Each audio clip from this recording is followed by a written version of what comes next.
മാവുങ്കലിനെതിരായിട്ടുള്ള സാമ്പത്തിക തട്ടിപ്പ് കേസിൽ ഇരയാക്കപ്പെടുകയും 2021 സെപ്റ്റംബർ മാസം 24-ാം തീയതി FIR രേഖപ്പെടുത്തി മോൺസനെ അറസ്റ്റ് ചെയ്യുകയുണ്ടായിരുന്നു ക്രൈംബ്രാഞ്ച്.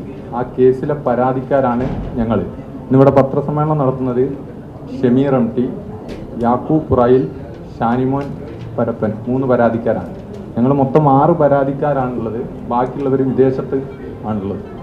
അപ്പോൾ ഈ വിഷയത്തിൽ കഴിഞ്ഞ ഏതാനും ജഡ്ജ്മെൻറ്റുകൾ, മറ്റ് കേസുകളിലെ ജഡ്ജ്മെൻറ്റുകൾ മോൺസൺ അനുകൂലമായിട്ട് വിധി വരുന്ന സാഹചര്യം ഉണ്ടായിട്ടുണ്ട്. ഞാൻ ആ കാര്യത്തിലേക്ക് വിശദീകരിക്കുന്നില്ല. അപ്പോൾ ഇത്തരം വിഷയങ്ങൾ സർക്കാരുമായും അന്വേഷണ ഏജൻസിയുമായും ബന്ധപ്പെട്ട ആളുകളുമായിട്ടും നിരന്തരം നിയമപരമായിട്ടുള്ള ഒരു പോരാട്ടം ഞങ്ങൾ നടത്തിക്കൊണ്ടിരിക്കുന്നുണ്ടായിരുന്നു. കാരണം മോൺസനെ വെറുതെ വിടുന്ന പല കേസുകളിലും മോൺസനെ വെറുതെ ശിക്ഷിക്കാതെ വെറുതെ വിടുന്ന കോടതിയുടെ ഇത്തരത്തിലുള്ള വിഷയങ്ങൾക്ക് പിന്നിൽ ഈ കേസ് അന്വേഷിക്കുന്ന ക്രൈംബ്രാഞ്ചിലെ പോലീസ് ഉദ്യോഗസ്ഥരുടെ കേസ് അന്വേഷണം അട്ടിമറിച്ചതും ഗൂഢാലോചനയുമായി ബന്ധപ്പെട്ട വിഷയങ്ങളാണ്.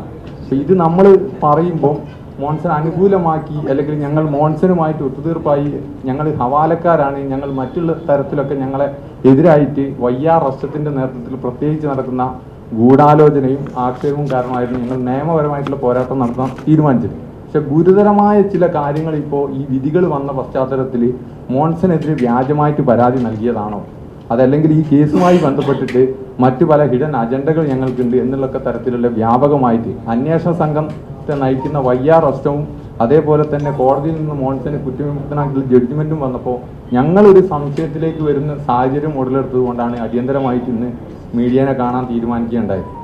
അപ്പോൾ അതുമായി ബന്ധപ്പെട്ട് ഞങ്ങൾക്ക് പറയാനുള്ള വിഷയം, ഒന്ന്, മോൺസൺ സാമ്പത്തിക തട്ടിപ്പ് നടത്തി ഞങ്ങളെ സാമ്പത്തികമായിട്ട് ചൂഷണം ചെയ്ത വ്യക്തിയാണ്. ആ പരാതിയിലും ആ വിഷയത്തിലും ഞങ്ങൾ ഉറച്ചു നിൽക്കുന്നുണ്ട്. ആ അന്വേഷണം ക്രൈംബ്രാഞ്ച് ഉദ്യോഗസ്ഥർ അട്ടിമറിക്കപ്പെട്ടിട്ടുണ്ട്. അതുകൊണ്ട് ഇത് സർക്കാർ CBI അന്വേഷണത്തിന് ഉത്തരവിടണമെന്നാണ് ഞങ്ങൾക്ക് ആമുഖമായിട്ട് തന്നെ ആവശ്യപ്പെടാനുള്ളത്.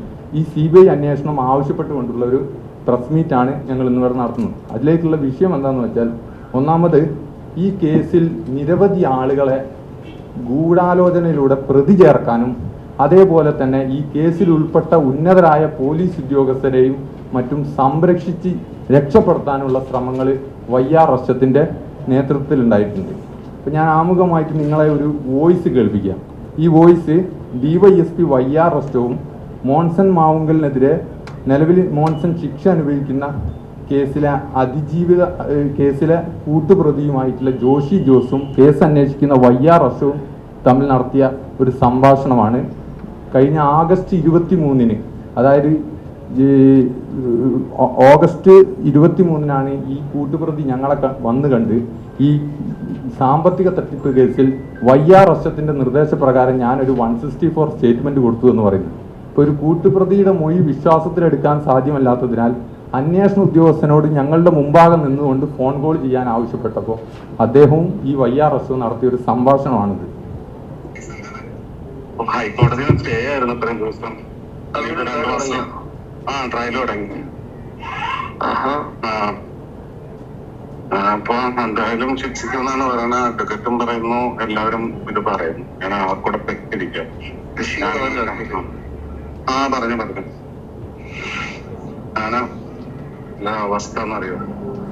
ഞാനിപ്പോ മോൺസനെ കണ്ടിട്ടില്ല, കുറെ ആളായി കണ്ടിട്ട്. മോൺസനെ കോടതിയിലാവില്ല. ഇല്ല, കോടതിയിൽ വന്നില്ലായിരുന്നു. ഷമീറിന്റെ അടുത്തെന്ന് പറഞ്ഞിട്ടെന്താ കാര്യം? സാറിന്റെ ഒരു ബലത്തിലല്ല ഞാൻ നിന്നത്.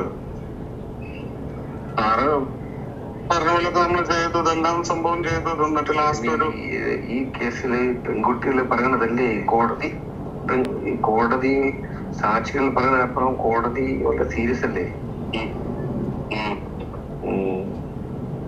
വക്കീലെന്താ കൺവിഷൻ ആവുമെന്ന് പറഞ്ഞാ? കൺവെൻഷൻ ആവുന്ന പറയണത്. ഇതിപ്പോ എല്ലാവരുടെയും ഇതാണല്ലോ. അപ്പൊ പുള്ളി പറഞ്ഞ മൊഴിയുണ്ടല്ലോ എന്നാണ് ജഡ്ജി പറയുന്നത്. ജഡ്ജ് ബാക്കിയുള്ള തെളിവുകളൊന്നും പോരാ എന്നുള്ളതിലെന്ന് പറയണത്. പുള്ളി രക്ഷിക്കാൻ വേണ്ടി എനിക്ക് റെഡിയാക്കി. ജഡ്ജ് കൺവിഷൻ ഇല്ല പറഞ്ഞത്.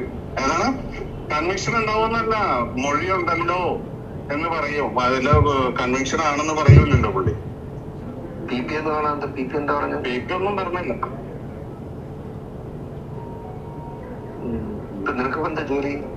ഞാനിപ്പോ എന്റെ പണി തന്നെ വല്ലപ്പോഴും മേക്കപ്പ് കിട്ടും, അതിലിങ്ങനെ കഞ്ഞി കുടിച്ചിട്ടും. മറ്റേ കേസ് അറസ്റ്റ് ചെയ്യാതല്ലേ? മറ്റേനകത്ത് അറസ്റ്റായി. അത് മനസ്സിലായില്ല. പറഞ്ഞു അവര് വീട്ടിൽ വന്ന് ഗണ്ണും കൊണ്ട് വന്നിട്ടാണ് എന്നെ പിടിച്ചോണ്ട് പോയത്, അറിയോ? ഞാൻ തീവ്രവാദി. ആ, തീവ്രവാദിയെ പോലെയാണ് ഞാൻ പോയത്.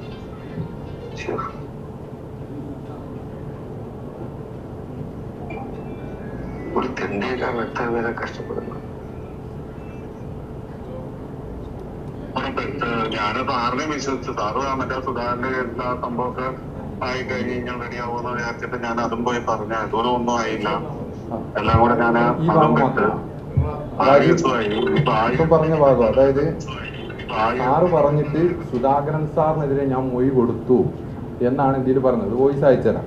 അപ്പോൾ ഇദ്ദേഹം പറയുന്നത് എന്താണെന്ന് വെച്ചാൽ, കെ സുധാകരനെതിരെ ഞങ്ങളുടെ പരാതിയിൽ അനൂപ് അഹമ്മദാണ് 2018 നവംബർ 22 മോൺസൺ മാവുങ്കലിന് പണം കൊടുക്കുമ്പോൾ കെ സുധാകരൻ്റെ സാന്നിധ്യം അവിടെ ഉണ്ടായിരുന്നു എന്നാണ് ഞങ്ങളുടെ പരാതിയിൽ പറഞ്ഞത്.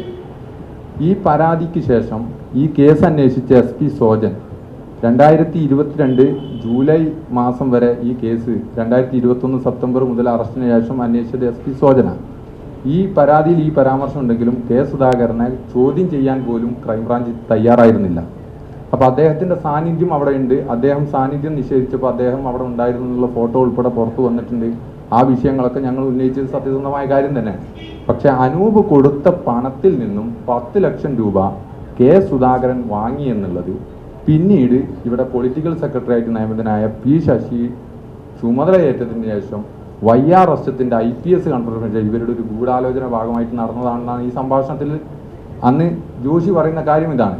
അപ്പോൾ ഇത്തരത്തിൽ ഇവരുടെ രാഷ്ട്രീയ താല്പര്യവും അതേപോലെ ഉന്നതരായ പോലീസ് ഉദ്യോഗസ്ഥരെ സംരക്ഷിക്കാനുള്ള താല്പര്യവും എല്ലാം ഈ കേസിൽ നടപ്പിലാക്കി.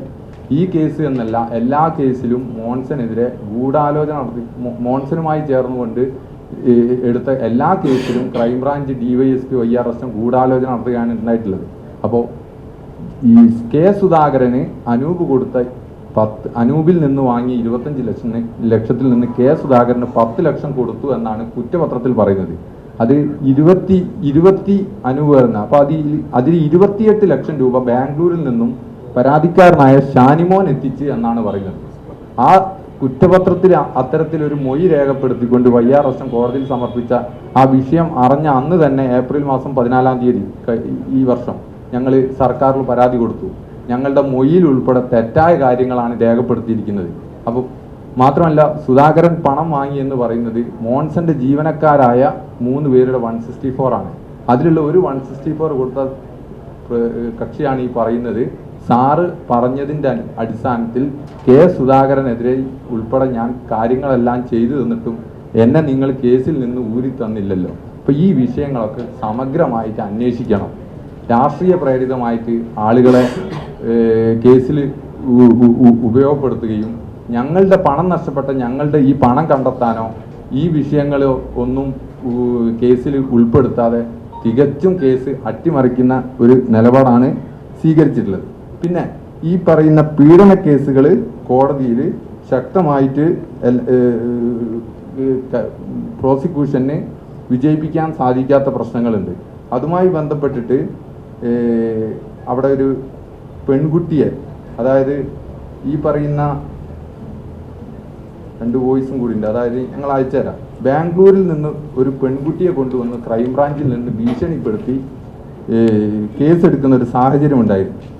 അപ്പോൾ ഇതുമായി ബന്ധപ്പെട്ടിട്ട്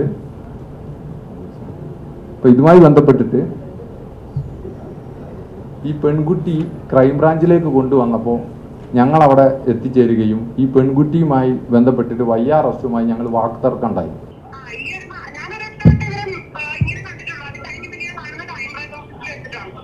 വന്നിട്ട് അവിടുന്ന് നിന്റെ അടുത്ത് ഫോട്ടോ കാണിച്ചോ? ഇല്ല, ഞാനപ്പോ പലവട്ടം എന്നോട് പറഞ്ഞിട്ട് എന്നോട് ചോദിച്ചു അയാൾ എങ്ങനെയായിരുന്നു എന്റെ അപ്പോഴൊക്കെ ഞാൻ പറഞ്ഞു എനിക്ക് കുഴപ്പമൊന്നും എന്റെ അടുത്തൊന്നും എന്നോട് പറയാം നീ മറച്ചു വെക്കുക എന്നോട് പറയാം. അതായത് ഇങ്ങനെ ഞാൻ മറച്ചു വെക്കുക എന്നോട് നിനക്കറിയാം ഇങ്ങനെ ഒരാളെ സേവ് ചെയ്ത് എന്താ സംഭവിക്കാൻ നിനക്കറിയാം എത്ര പെൺകുട്ടികളുടെ ലാസ്റ്റാണ് അങ്ങനെ ഞാനൊക്കെ എന്നോട് പറഞ്ഞു. അപ്പോഴൊക്കെ ഞാൻ പറഞ്ഞു ഇപ്പൊ എന്റെ അപ്പനാണെ പോലും അങ്ങനെ ചെയ്തിട്ടുണ്ടെങ്കിൽ എന്റെ അപ്പനെതിരെ വരെ ഞാൻ മൊഴി കൊടുക്കാൻ ഞാൻ തയ്യാറാണ്. എന്റെ അപ്പനാണേലും പോലും ഞാൻ പറഞ്ഞ അന്നൊക്കെ ഒരു പ്രായത്തിൽ ഒരു പക്ഷെ ഞാൻ ചിലപ്പോൾ മൊഴി കൊടുക്കില്ലായിരിക്കാം. കാരണം എനിക്ക് പേടിയാണ് പോലീസ് അതിനോട്. പക്ഷെ ഇന്ന് എനിക്കിപ്പോ 24 വയസ്സുണ്ട്. എനിക്ക് എവിടെ എനിക്ക് എന്തെങ്കിലും ഒരു സംഭവിച്ചിട്ടുണ്ടെങ്കിൽ അത് എവിടെയാണെന്നൊക്കെ പോയി സംസാരിക്കാനുള്ള ഒരു ഇത് എനിക്കുണ്ട് ഇപ്പോ. അപ്പൊ ഞാൻ പറഞ്ഞു ഞാൻ സംസാരിക്കാം എനിക്കത് പറയുകയും ഒരാളുടെ ആവശ്യം. അതായത് കൃത്യമായിട്ട് ഈ പെൺകുട്ടിയുടെ അനുഭവം പറയാം. ക്രൈംബ്രാഞ്ച് ഓഫീസിൽ ഈ പെൺകുട്ടിയെ പിടിച്ചു കൊണ്ടുവന്നിട്ട് ഭീഷണിപ്പെടുത്തി കേസടിക്കുക. അപ്പൊ ഞങ്ങൾ അത് എതിർത്തു. അവർക്ക് പരാതി ഇല്ലെങ്കിൽ ആ സംഭവം നടന്നിട്ടേ ഇല്ല. അതായത് ഏറ്റവും ഇതിൽ അത്ഭുതപ്പെടുത്തുന്ന കാര്യം ഒരു ക്രൈംബ്രാഞ്ച് ഓഫീസിൽ നിന്ന് പെൺകുട്ടിയുടെ മോർഫ് ചെയ്ത ചിത്രം കാണിച്ച് ഭീഷണിപ്പെടുത്തി കേസടിക്കുക. അപ്പൊ ഇത്തരത്തില് ഈ കേസെടുക്കാനുള്ള സാഹചര്യം എന്താണ്? അല്ലെങ്കിൽ സാമ്പത്തിക കേസിൽ പ്രതിയാക്കും. ഈ കേസെടുക്കുന്ന സാഹചര്യം എന്താ? CPIM സംസ്ഥാന സെക്രട്ടറി ഒരു പ്രസ്താവന എടുക്കുന്നത് കെ സുധാകരൻ അത് പീഡന സമയത്ത് അവിടെ ഉണ്ടായിരുന്നു. അപ്പം ഈ കേസ് നടക്കുന്ന അല്ലെങ്കിൽ കോടതിയിൽ കേസെത്തിയ കുറ്റപത്രത്തിൽ മറ്റേ കേസ് കൊടുത്ത പരാതിക്കാരിൽ നിന്നും ഭീഷണിപ്പെടുത്തി ഈ മൊഴി രേഖപ്പെടുത്താൻ ശ്രമിക്കുന്നു. അപ്പോൾ അത് അസാധ്യമായി വന്നപ്പോൾ അടുത്ത ആളെ പിടിച്ചുകൊണ്ട് വന്നിട്ട് ഭീഷണിപ്പെടുത്തി കേസെടുക്കുക. അങ്ങനെ ഇത്തരത്തിൽ ഇവരുടെ താല്പര്യങ്ങൾ സംരക്ഷിക്കാൻ വേണ്ടിയിട്ട് ഭീഷണിപ്പെടുത്തി കേസെടുക്കുക.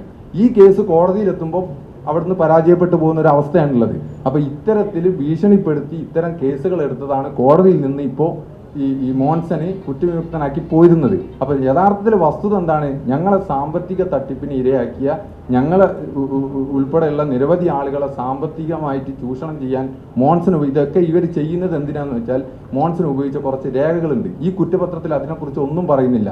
ബോംബെ അപ്പാരൽ ട്രൈബ്യൂണലിന്റെ കോടതി ജഡ്ജ്മെന്റുകളുണ്ട്, അതിലുപയോഗിച്ച സീലുകളുണ്ട്, HSBC ബാങ്കിന്റെ രേഖകളുണ്ട്, അതിന്റെ സീലുകളുണ്ട്, ഇതിനെക്കുറിച്ച് DRDOയുടെ എഗ്രിമെന്റുകളുണ്ട്, DRDOയുടെ ഡോക്യുമെന്റുകളുണ്ട്. ഈ സീലുകൾ ആര് നിർമ്മിച്ചു?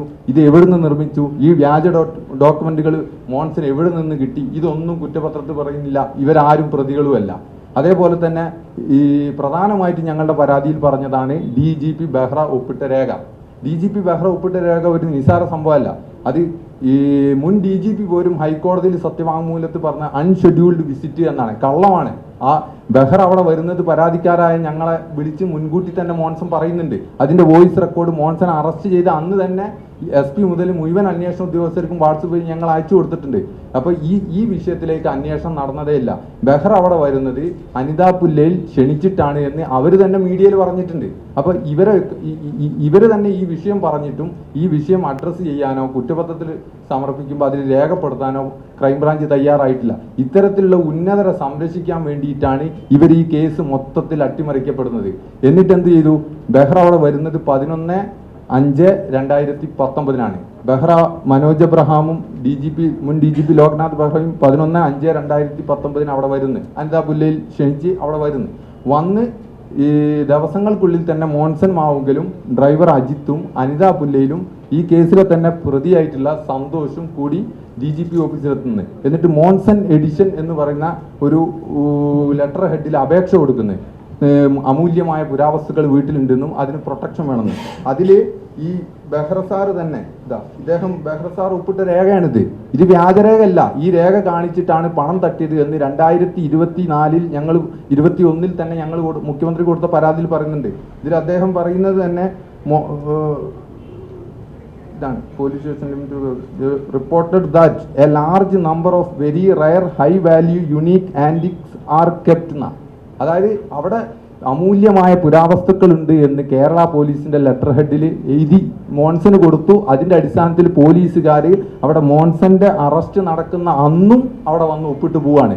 ഈ ഒപ്പിട്ട് പോകുമ്പോൾ ഞങ്ങൾ കൊടുത്ത പരാതി ആദ്യത്തെ പരാതിയല്ല മോൻസൺ മാവുങ്കലിന്റെ 3 കേസിൽ ക്രൈംബ്രാഞ്ച് സെൻട്രൽ യൂണിറ്റ് തിരുവനന്തപുരത്ത് എടുത്തൊരു കേസിലും കൊച്ചി സൗത്ത് പോലീസ് സ്റ്റേഷൻ എടുത്തൊരു കേസിലും പന്തളം പോലീസ് രജിസ്റ്റർ ഒരു കേസിലും അങ്ങനെ 3 കേസിലെ പ്രതിയായിരിക്കുമ്പോഴാണ് ഈ ഓർഡറും കൊടുത്ത് മോൻസന്റെ വീട്ടിൽ 3 നേരം പോലീസുകാർ വന്ന് ഒപ്പിട്ട് പോകുന്നത്. അപ്പൊ സാധാരണ ബീറ്റ് ബോക്സ് വെക്കുന്ന ഒരു നടപടിയല്ല. ഇത് പുരാവസ്തുക്കൾ അവിടെ ഉണ്ട് എന്ന് വ്യക്തമായിട്ട് എഴുതി കൊടുത്ത് മോൻസന്റെ കയ്യിൽ രേഖാമൂലം കൊടുത്തതാണ്. അപ്പൊ ഈ ഓർഡർ കൊടുക്കുന്ന എന്നതാണ് ഈ ഓർഡർ കൊടുക്കുന്നത് 2019 മെയ് മാസം അവസാനമാണ് ഈ ഓർഡർ കൊടുക്കുന്നത്. ഇതേ മെയ് മാസം 11-ാം തീയതിയാണ് ബഹ്റൈൻ മനോജ് എബ്രഹാം അവിടെ വരുന്നത്. എന്നിട്ട് അവർ പറഞ്ഞത് എന്താ, സംശയം തോന്നി ഞങ്ങൾ എൻഫോഴ്സ്മെന്റ് ഡിപ്പാർട്ട്മെന്റിന് കത്തെഴുതിയെന്ന്. ഒരു DGP ആയിരിക്കുന്ന അദ്ദേഹത്തിന് അറിയില്ലേ EDക്ക് ഒരു കേസ് എടുക്കണമെങ്കിൽ കേരള പോലീസ് ഇവിടെ ഒരു FIR രേഖപ്പെടുത്തണമെന്ന്. ഇത്തരത്തിൽ ഇത് എല്ലാം ഹൈക്കോടതിയിൽ കൊടുത്ത സത്യവാങ്മൂലത്തിൽ ഉൾപ്പെടെ ഈ കേസിന്റെ എല്ലാ ഘട്ടത്തിലും ഉന്നതരായ പോലീസ് ഉദ്യോഗസ്ഥരെ സംരക്ഷിക്കുന്ന ഒരു നടപടിയാണ് ഇവർ സ്വീകരിച്ചിട്ടുള്ളത്. അപ്പൊ ഇതൊക്കെ സമഗ്രമായിട്ട് അന്വേഷിക്കണം. ഇതിലുള്ള പോലീസ് ഉദ്യോഗസ്ഥരെ കുറിച്ചിട്ടും പിന്നെ പ്രധാനമായിട്ട് ഞങ്ങൾക്കുള്ള അലിഗേഷൻ റസ്റ്റം ഈ പറയുന്ന അതിജീവിതമാർക്കൊക്കെ പണം ഭീഷണിപ്പെടുത്തി മറ്റും നിർബന്ധിച്ച് വാങ്ങിക്കൊടുത്തു. ഈ യാക്കൂബിൽ നിന്നും 1,25,00,000 രൂപ മോൺസൺ ശിക്ഷിക്കപ്പെട്ട പോക്സോ അതിജീവിതക്ക് കൊടുത്തു. റസ്റ്റത്തിന്റെ തന്നെ മൊഴി അവർക്ക് കൊടുത്തതാണ്, ഞാൻ കൈക്കൂലിയായി വാങ്ങിയതല്ലാന്ന്. റസ്റ്റം ഇടലിൽ നിന്നോ റസ്റ്റം വാട്സപ്പ് വഴി അക്കൗണ്ട് നമ്പർ അയച്ചു, അക്കൗണ്ട് വഴിയാണ് കൊടുത്തത്. ആ കേസ് വിജിലൻസ് ഹൈക്കോടതി ഉത്തരവുണ്ടായിട്ടും 6 മാസം പൂർത്തീകരിച്ചിട്ടും ഇതുവരെ അന്വേഷണം പൂർത്തീകരിക്കാൻ സാധിച്ചിട്ടില്ല. അപ്പോൾ ഈ കേസിലെ പരാതിക്കാരനായ അനൂപ് അഹമ്മദ് പണം തട്ടിയ ഒരു വിഷയവുമായി ബന്ധപ്പെട്ട് ഇദ്ദേഹം ഒരു പരാതി കൊടുക്കുന്നു. ആ പരാതിയിൽ സമഗ്രമായ അന്വേഷണവും കുറ്റമറ്റ നടപടിയും സ്വീകരിക്കാമെന്ന് റസ്റ്റം വാക്കു നൽകുന്നു. അതിനുശേഷം ആ നടപടിയിലേക്ക് അദ്ദേഹം കടക്കാതെ വന്നപ്പോൾ ഇതുമായി ബന്ധപ്പെട്ട് അന്വേഷണ ഉദ്യോഗസ്ഥനെ ചോദ്യം ചെയ്തു. കൂടാതെ നേരത്തെ പറഞ്ഞ ബാംഗ്ലൂരിൽ നിന്നും മറ്റും കൊണ്ടുവന്ന പെൺകുട്ടികളെ ഭീഷണിപ്പെടുത്തി കേസെടുക്കുന്ന വിഷയം ചോദ്യം ചെയ്തപ്പോൾ ഈ വൈരാഗ്യത്തിൽ ഞങ്ങൾക്കെതിരെ തിരിയാണ്. ഇപ്പൊ ഞങ്ങൾ ഹവാലക്കാരനാണ്, ഞങ്ങൾ അനധികൃതമായിട്ട് ഇദ്ദേഹം 100 ഏക്കർ ലാൻഡ് അനധികമായി സമ്പാദിച്ചു എന്ന് പറഞ്ഞ് മാനന്തവാടി താലൂക്ക് ലാൻഡ് ബോർഡ് ചെയർമാന് കത്തയച്ചു. അന്വേഷണം നടന്നുകൊണ്ടിരിക്കുക. ഞങ്ങൾക്കാർക്കും അത്തരത്തിലുള്ള ഒരു ഭൂസ്വത്തോ അങ്ങനത്തെ ഒരു വിഷയമില്ല. അപ്പൊ ഇത്തരത്തിൽ അനാവശ്യമായിട്ടുള്ള വസ്തുതകൾ കൂട്ടിച്ചേർത്തുകൊണ്ട് അന്വേഷണ ഉദ്യോഗസ്ഥൻ YR റസ്റ്റം റിട്ടയർ ചെയ്യുന്നതിന്റെ തൊട്ട് ദിവസങ്ങൾക്ക് മുമ്പിൽ വിവിധ ഏജൻസികൾക്ക് കൊടുത്ത കത്തിൽ അന്വേഷണം നടക്കുകയാണ്. അപ്പൊ ഈ ഹവാലയുണ്ട്, ഇത്തരത്തിലുള്ള ഭൂസ്വത്ത് അനധികമായ ഇടപാടുകൾ നടന്നിട്ടുണ്ട്, ഇങ്ങനെയൊക്കെ അദ്ദേഹത്തിന് തന്നെ ആക്ഷേപമുള്ള സ്ഥിതിക്ക് ഇത് സമഗ്രമായ ഒരു CBI അന്വേഷണം ഈ വിഷയത്തിൽ ഞങ്ങൾ ആവശ്യപ്പെടുകയാണ്.